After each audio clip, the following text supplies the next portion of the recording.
Hello and welcome back to another Betting Bankers live stream. We're here to discuss all things sports gambling related with a focus on soccer, horse racing, NFL and NBA. We share our bets before the event starts and then we monitor the progress as the action happens. Let's get cheering on those winners and making some money.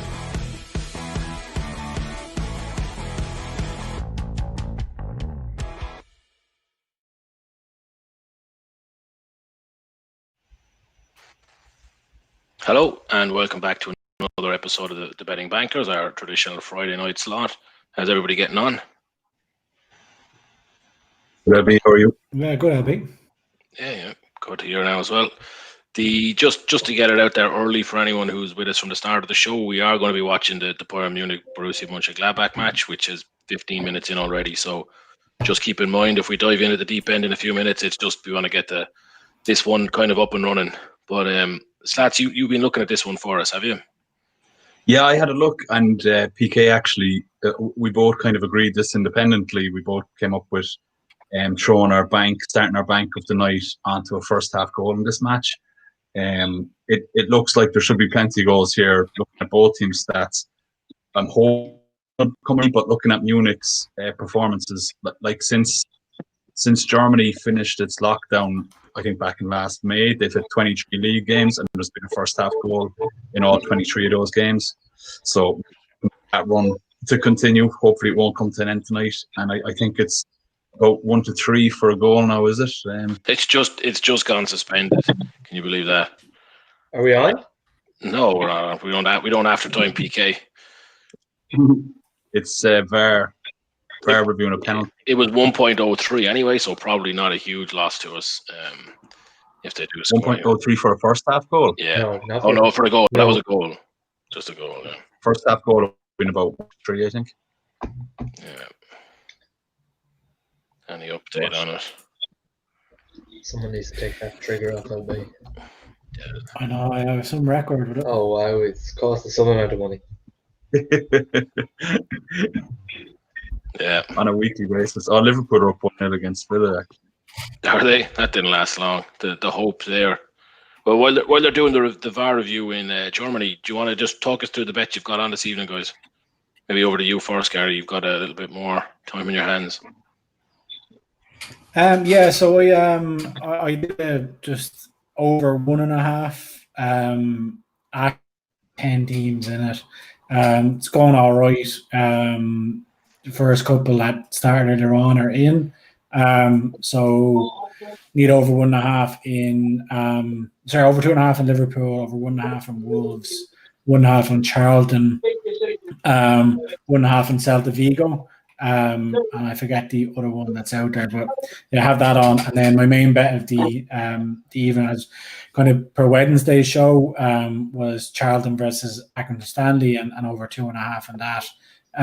So both teams are fairly evenly matched there, but there's been a lot of goals in their games this season. Like Charlton are in the last kind of 6 games, they've averaged about 4 goals a game between scoring and conceding. So there seems to be goals left, right, and centre. So I think an early goal there, floodgates could open, and even money for the over 2.5 just seemed like a decent bet. So that's my main bet. And then, as I said, I have that kind of over 1.5 one that's just more for fun than anything else, so I can track along. Nice. Lewandowski just scored a penalty. Yeah. Lovely. Glad we weren't on that anyway.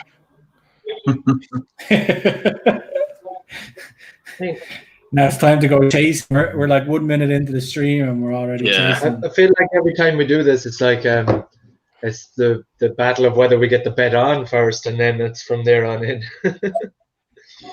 We've missed the fact that we decided about 45 minutes ago that was going to be the first bet, and we missed it by about 30 seconds. Says a lot about it. Slapdash is the. I mean, it was a horrible penalty. Like it was like a dancing run up, which I didn't expect from Lewandowski, but he managed to get every variation of the flamboyant run up into the run up, which was impressive. I hate those kind of jazzy run ups that players do. I'm never confident in them. You do get a surge of just hoping it's going to be saved when they start doing that. Or I do anyway. I always root for the keeper when Yeah. they're taking the penalty from the maggot. Yeah. Yeah, I don't enjoy it either. So It just- have we anything else that we can get on now? That I was Charlton just game. going to say, it's a very kind of low. There's not many games on tonight. It's a very quiet Friday schedule that we have. But that Charlton game is probably the one that I will be looking at next, Gary. Yeah, it would very much be putting all of my eggs in the one That's basket. the only but, problem with it. I said it's the knowledgeable bet in terms of kind of researched it on Tuesday and Wednesday and come up with the over 2.5 for my main bet this Friday. So there's logic there behind it. But as I said, I'm committed enough, so I'd be happy to leave it off. But I'm equally happy to just plow away at it. I'm just going to jump in and have a look at, are there goals? You were saying there's been plenty of goals in their games, but I'm just going to have a quick look and see if they're coming in the first half. We've talked about, and I had a look again at the Dutch games tonight, that game that I'm back in, and there's so many goals in their games, but there's also so many games that nil out at halftime. I wouldn't be going near a first half goal there, even though a goal or a few goals seem the banker. So let me just take a look. I've just turned the Charlton game on here, and Ackland and Stanley have had 2 great chances and a chance for a penalty. So, if you want to look up those stats, grand. But I'll be fairly confident. In their last 4 games, anyway, 1 goal in the first half, 3 goals in the first half, 2 goals in the first half, 3 goals in the first half. Okay, let's get that on then. Well, I'm going to line it up while you're talking, just in case we do decide to pull the trigger. I'm not fighting against. Yeah, I'm just having a look at Ackland and Stanley. Their last game, it was 0-0, but there was 1 first half goal. Before that, 3 first half goals. Before that, 2 first half goals. And before that, 1 first half goal. So yeah, there's no reason to think. 1.46. Good to know you don't trust my analysis enough. That's that you have to do this last. I just like backing it up with it. Well, you see, your analysis was just goals, so you could have been perfectly right. There could have been 5 second half goals, and your bet would have walked in. But it doesn't mean there's going to be a goal early. Harsh, lads. Yeah, harsh. That'll tend to carry it, so here. try and be more careful. I loved your analysis anyway. Someone trust me anyway, Lee. So now it's in LB's hands once again, is it, to actually get this bet on? We're matched at 1.49, so we're on 100. That's very good odds for it. Yeah, seems pretty good. Nice one. It is very good. Would have been nice if we were putting 130 on after the Bayern game, but unfortunately, just like Is that one of your New Year's resolutions, LB, just to pull the trigger, not keep that finger hovering for 2021? Stop hesitating. Yeah, that's one way of phrasing my New Year's resolution, Lee. The other one is to delegate more so that I'm not scrambling here, can barely get my own phone plugged in, missing them left, right, and centre. That's fair enough. That is fair enough. I would say we've missed about 6, probably this recent spate of bet along, so it's been a little bit unlucky, but they usually end with a loss anyway, so there's probably not been any net difference to what we're taking home. Not the mentality. Yeah, I'm just wondering, we don't have a huge audience at the moment, so it might not be a big deal, but I was wondering, should we flick our main game over to the Charlton one or stick with Bayern, considering that's the bet along? But maybe just for now, we'll stick with the Bayern match, see how it goes.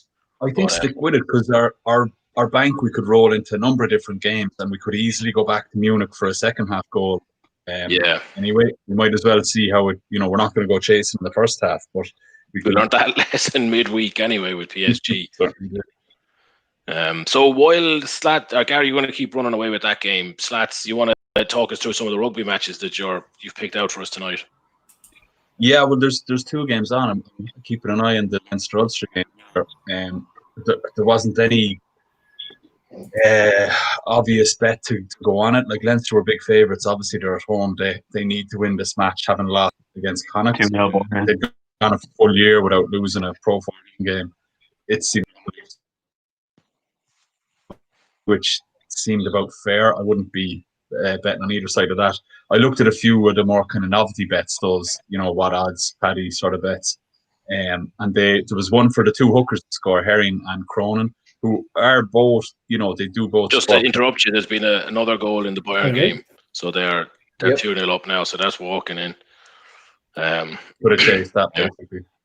Yeah, that would have been an easy win for us again. But anyway, sorry, back to you, Slats. Continue, please. No, you're grand. Yeah, so the two hookers, Herring and Cronin, score plenty for both teams. It's 14-1 for them both to score, which I thought seemed decent.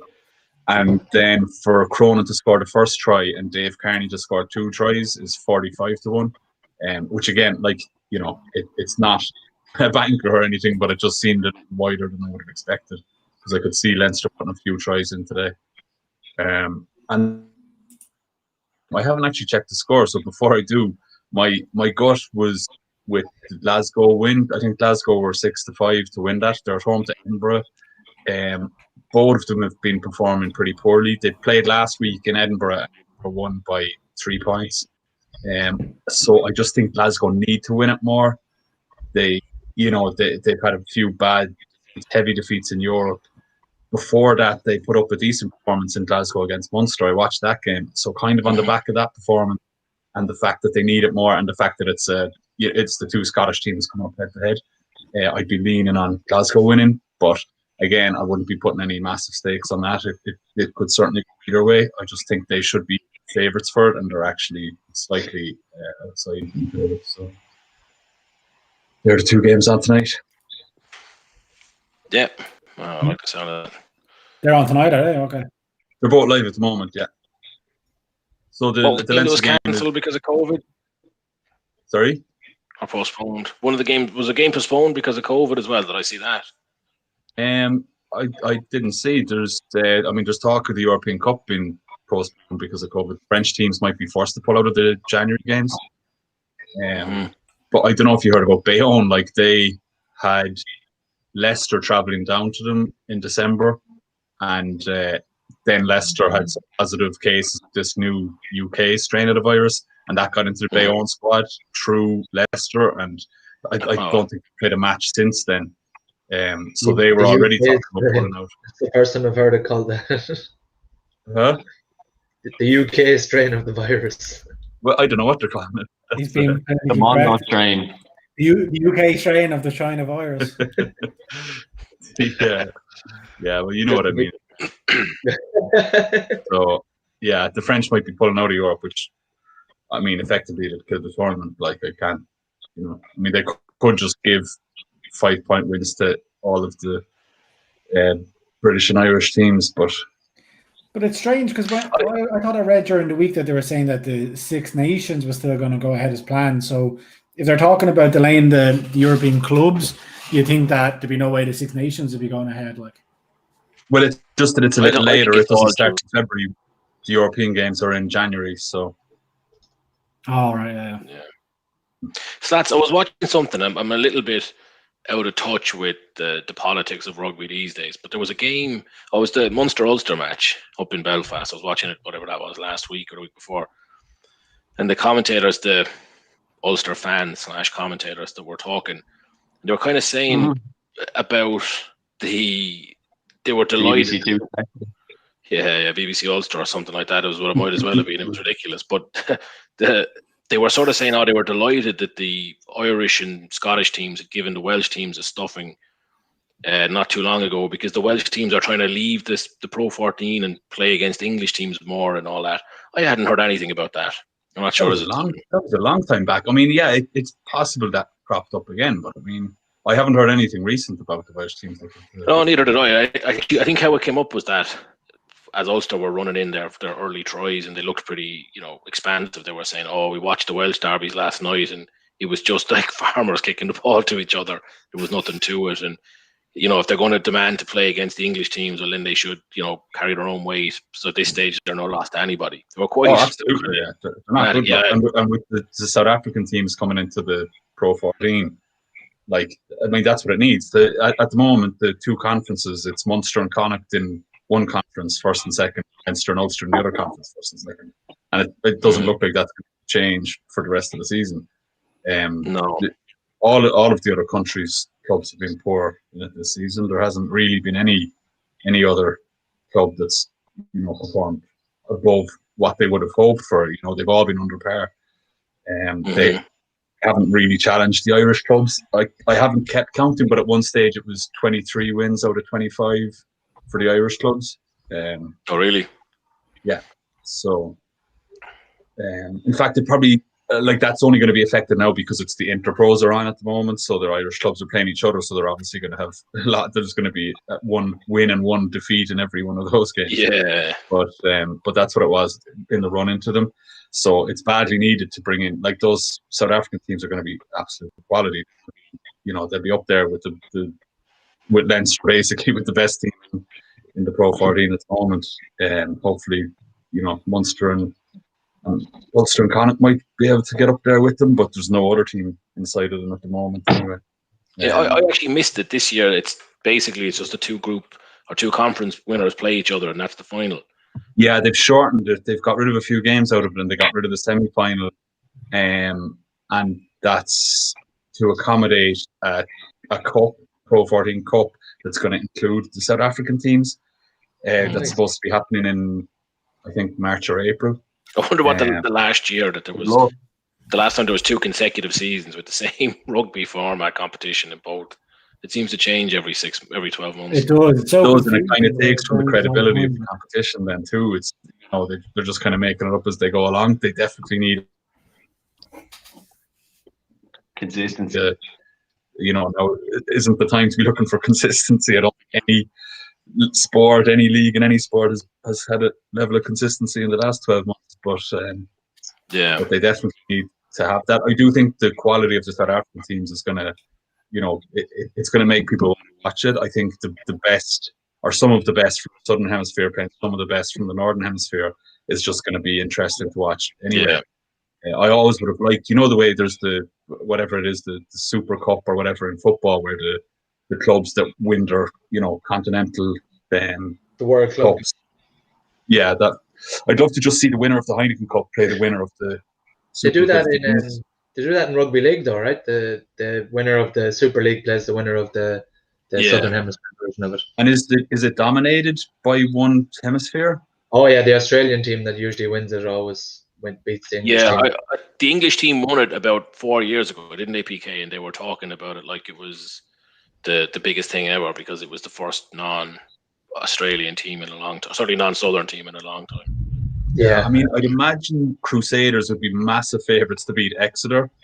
But back when Leinster were at their best, Saracens were at their best over the last.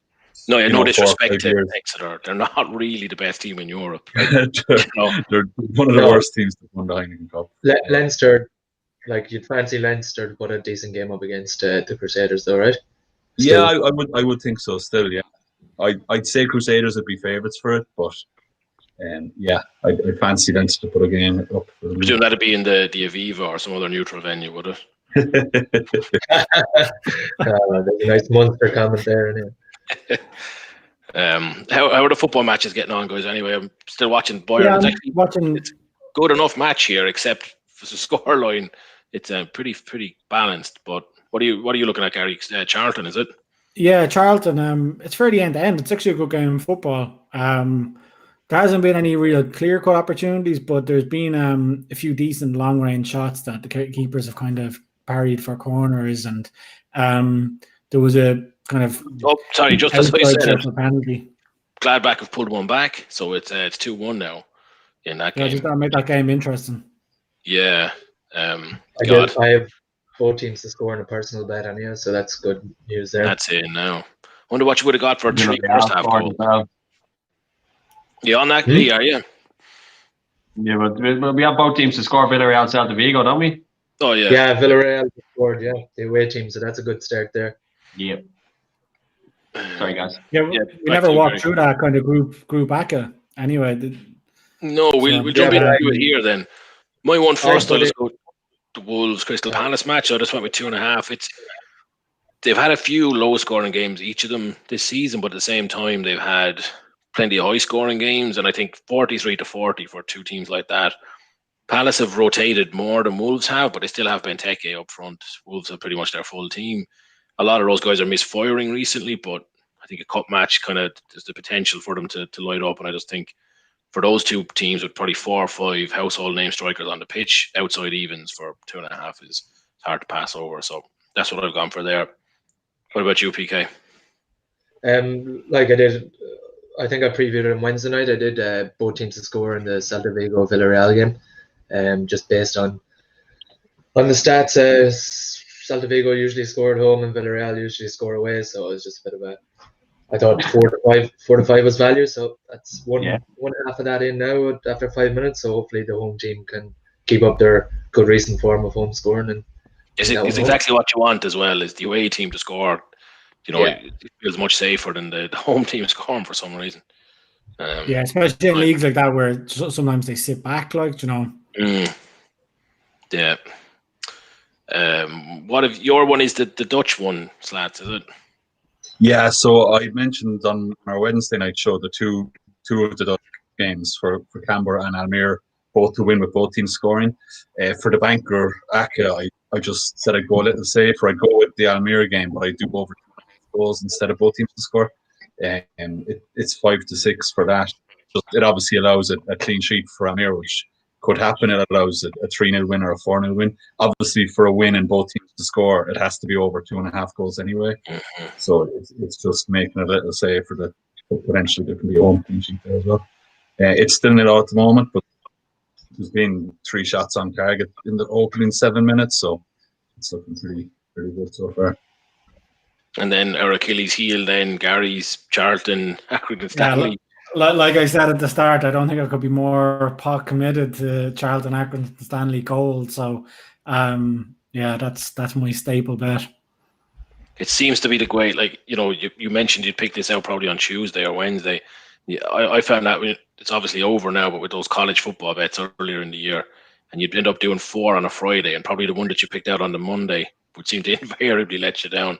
Just feels that you've got it in every ACCA that you've done. Your Friday ACCA, your weekend, or everything is all hanging on this same stupid bet, and then you're just like, oh God, killed it all. So hopefully the goals start coming in there. Being a goal mouth scramble there, which got me panicked, but the ref was giving a free out. My computer glitched as there's been a goal mouth scramble. I thought, oh, brilliant, nearly cheered. Bad time. What's the time on the clock there, Gary? I'm probably a bit behind live because I'm watching on Sky Go, but just gone 21 minutes. Plenty of time. It's coming up to 22 minutes. There's been a good few chances, so I still wouldn't be giving up hope on it. It's 32. 32 minutes is when I start to think, oh God, last 15 minutes and a half now. The players will just wait for the second half, so a few more minutes before we start panicking. Yeah. What about you, Lee? You've anything catch your eye for tonight, or are you just taking it all in at your leisure? I'm just taking it all in. I just did a little bet there. I was going to do the group bet, but I just did. I took PK's suggestion from early in the week, so both teams to score in Celta Vigo, and I did Bayern, and I did. What was the last game? I mean, this is what working late will give you. Your head is fried. But I did a 5 to 1 shot there just before we came on. So when you said Bayern,